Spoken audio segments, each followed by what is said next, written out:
Hello students, welcome to MOS classes. आज हम आपको एक ट्रिक बताएंगे, एक मेथड बताएंगे जिससे आप 100 तक के टेबल बहुत आसानी से कैलकुलेट कर सकते हैं। जैसे कि अगर आपसे कोई ये पूछे कि 38 6 जा कितना होता है, या फिर 45 9 जा कितना होता है, या 68 7 जा कितना होता है, तो आप इस ट्रिक के द्वारा बहुत आसानी से और 2 से 4 सेकंड के अंदर ही इस कैलकुलेशन को कर सकते हैं। लेकिन इसके लिए सबसे जरूरी चीज ये है कि आपको 2 से लेकर 9 तक के टेबल बहुत अच्छे से याद होने चाहिए, बहुत अच्छे से आने चाहिए। और अगर आपको 2 से लेकर 9 तक के टेबल बहुत अच्छे से याद है तो आप इस ट्रिक को बहुत आसानी से यूज कर सकते हैं। तो हम इस ट्रिक को, इस शॉर्टकट मेथड को एग्जांपल्स के द्वारा समझेंगे। जैसे कि अगर आपसे कोई पूछता है कि 34 5 जा कितना होता है, तो आपको यह पता करना है कि 34 5 जा कितना होता है, तो आप इसे इस तरह से लिख लेंगे। अब ध्यान से देखिए स्टूडेंट्स कि 4 यहाँ पर 1s प्लेस पर है और 3 यहाँ पर 10s प्लेस पर है, तो 3 को हम 3 नहीं बल्कि 30 मानकर चलेंगे। अब हम 5 को 30 से मल्टीप्लाई करेंगे और इसका भी इजी मेथड है।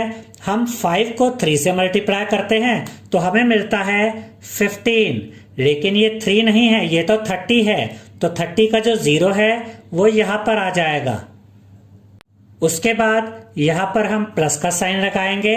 अब हम 5 को मल्टीप्लाई करेंगे 4 के साथ। 5 4 जा 20 होता है, तो यहाँ पर हम लिखेंगे 20। अब हम 150 और 20 को ऐड कर देंगे तो हमें मिलेगा 170, तो यहाँ पर हम लिखेंगे 170 और यही आपका आंसर है। यानी कि अगर आपसे कोई ये पूछता है कि 34 5 जा कितना होता है, तो इस ट्रिक के द्वारा इतनी जल्दी और इतनी आसानी से आप ये बता सकते हैं कि 34 5 जा 170 होता है। अब अगर आपको ये पता करना है कि 56 7 जा कितना होता है, तो आप 7 को 5 के साथ मल्टीप्लाई करेंगे तो आपको मिलेगा 35। लेकिन ये 5 नहीं है, ये तो 50 है, तो 50 का जो 0 है वो आप यहाँ पर लिखेंगे। उसके बाद आप ये प्लस का साइन लगाएंगे। अब आप 7 को मल्टीप्लाई करेंगे 6 के साथ। 7 6 जा 42 होता है, तो यहाँ पर आप लिखेंगे 42। और जब आप 350 और 42 को ऐड करेंगे तो आपको मिलेगा 392, तो यहाँ पर आप लिखेंगे 392 और यही आपका आंसर है। तो आपने देखा स्टूडेंट्स कि इस ट्रिक के द्वारा आप कितनी आसानी से ये बता सकते हैं कि 56 7 जा 392 होता है। अब अगर आपको ये पता करना है कि 89 4 जा कितना होता है, तो आप 4 को मल्टीप्लाई करेंगे 8 के साथ, तो आपको मिलेगा 32। लेकिन ये 8 नहीं है, ये तो 80 है, तो 80 का जो 0 है वो 0 आप यहाँ पर लिखेंगे और यहाँ पर प्लस का साइन आएगा। अब आप 4 को मल्टीप्लाई करेंगे 9 के साथ। 4 9 जा 36 होता है, तो यहाँ पर आप लिखेंगे 36। अब आप 320 और 36 को ऐड करेंगे तो आपको मिलेगा 356, तो यहाँ पर आप लिखेंगे 356 और यही आपका आंसर है।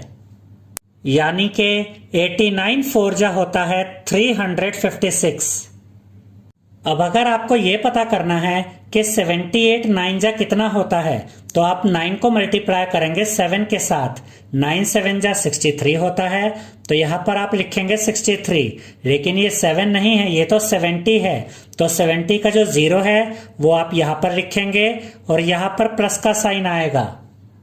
अब आप 9 को मल्टीप्लाई करेंगे 8 के साथ। 9 8 जा 72 होता है, तो यहाँ पर आप लिखेंगे 72। और जब आप 630 और 72 को ऐड करेंगे तो आपको मिलेगा 702, तो यहाँ पर आप लिखेंगे 702 और यही आपका आंसर है। तो आपने देखा स्टूडेंट्स कि इस ट्रिक के द्वारा हम 100 तक के टेबल्स को कितनी आसानी से कैलकुलेट कर सकते हैं।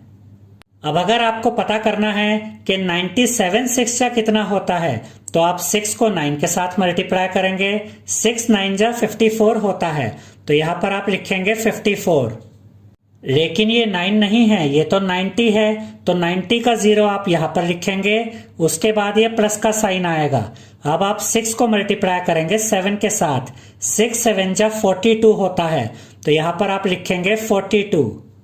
और जब आप 540 और 42 को ऐड करेंगे तो आपको मिलेगा 582, तो यहाँ पर आप लिखेंगे 582 और यही आपका आंसर है, यानी कि 97 6 जा 582 होता है। आई होप स्टूडेंट्स आपको हमारा ये वीडियो पसंद आया होगा। अगर आपको हमारा ये वीडियो पसंद आया है तो इसे लाइक, शेयर और सब्सक्राइब कीजिए। Thank you.